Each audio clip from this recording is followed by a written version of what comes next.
Hello everyone, welcome to my second episode of Cooley's Kitchen Lockdown.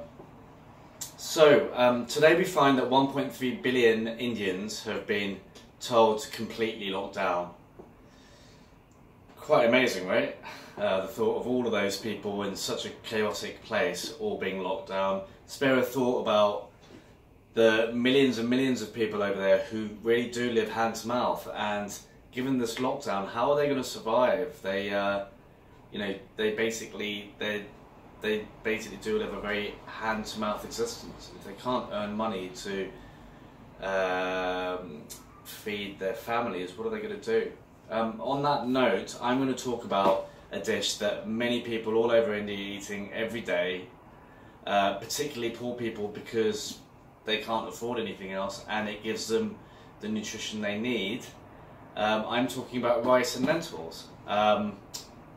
Cheap, cheerful, and gives you the full complement of nutrients you need. If you combine it with some vegetables in there, then you're really doing well. What could be better than rice and lentils separately, or rice and lentils together? So ladies and gentlemen, today I'm going to do the archetypal Indian dish, khichdi. Now khichdi is something, it's the Indian chicken soup. So if you're ill, if you're finding it hard to have anything, get food down, then khichdi is the thing for you.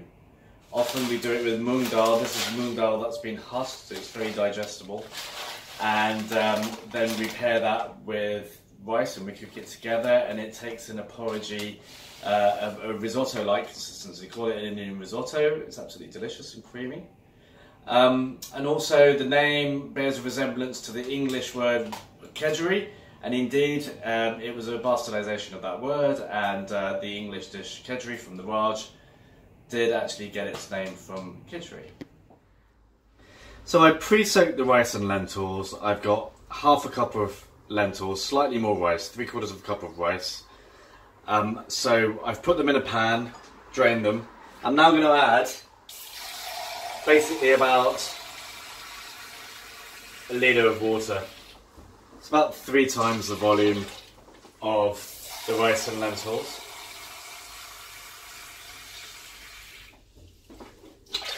And then I'm just simply going to add half a teaspoon of turmeric, and I'm going to add a pinch of this lovely stuff, asafoetida.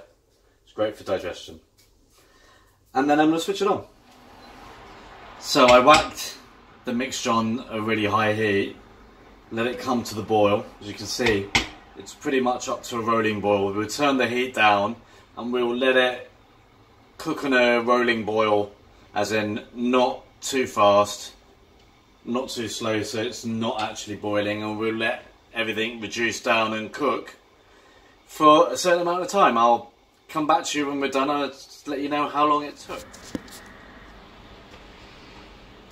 As with all dals, skim off the impurities into a little bowl. You get the impurities, the foam at the top, so we don't want that. So that applies to when you're cooking dal as well. It's a bit of a good tip. So basically, make sure that you have it on a rolling boil, as I said, and stir occasionally to make sure it doesn't catch at the bottom. As you get towards the end and most of the water goes, be very careful, as it will probably catch, and you need to turn the heat down a little bit. But all in all, it took me about 25 to 30 minutes, so not long at all. If you're in a rush, you could actually put this in a pressure cooker, a device that many Indians use to save time. But if you're doing it in a normal pot, about half an hour, and there we go. Look at this beautiful, creamy, everything's combined into it. This is how I like it. If you use less water, the grains and everything will be more separate, but if you like it like me, then it's lovely and creamy. And now we're going to do a tadka, tempering in English, or a tadka as we say in Indian languages. And this tadka approach you can also use for just tadka dal as well. So here you're learning it for khichdi, but this will help you for dal too. So for the tadka, I've got basically 1 normal tomato.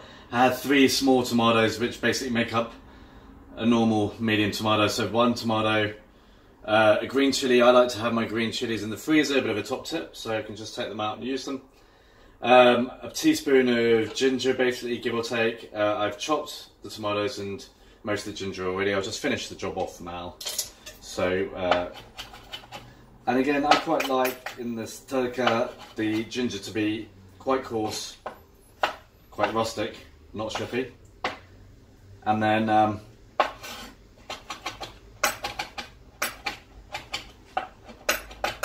we chop the chili, and then I use my trusty Shimano knife to chop the last bit of the effectively one normal tomato. And also you can see there in that little glass bowl we've got 1 teaspoon of cumin seeds. Okay, lovely. Let's go and get sizzling with the tadka.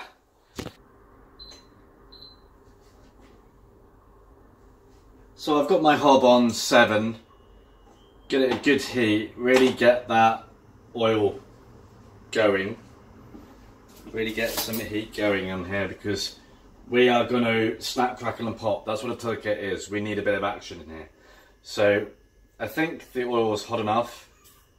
In goes the cumin. Turn it around. It needs to start browning and it needs to start crackling. Only when that's happened can we go to the next stage. So as you can see now, we can see a little bit of movement happening. Give it a second. You have to be very vigilant here throughout the tadka because you don't want anything to burn, but you want the right processes to go on. So there we go, look at that. That's pretty good. Let's see how we're getting a real sizzle going on. And now at this point, in go the ginger and green chilli. About 30 seconds I say. Let's get a little bit of colour into the ginger. I think that ginger's turned a shade and it's good enough for me. So now in goes, look at that, beautiful, in goes the tomato. And up the heat a little bit, let's just let it all cook down a little bit. Okay, we're about 2 minutes in. As you can see, we're really cooking here. It just smells amazing. We've got a lovely tadka here. So now we can add that into our dal, or our khichdi. As I said, you would be doing it for dal as well. So there we go, in it goes. And then it goes and we mix it in. And actually a very Indian way of doing things to make sure that you don't waste is that you put some of the dal back into the pot. And that way you make sure that you get everything in from the pot and back in. So we haven't wasted anything. Indians are always resourceful, always making sure they make the best of everything, waste not, want not. And so now, there we are, we have our khichdi, beautiful. I don't like to season lentils while they're cooking, I like to season them at the end, because I don't know if it's an old wives' tale, but apparently salt added to lentils makes them cook more slowly. So here we have it. I would now season and I would add coriander if I felt that way inclined. So I'm just going to add a little bit of seasoning now and we're done. You have your beautiful khichdi. To your health.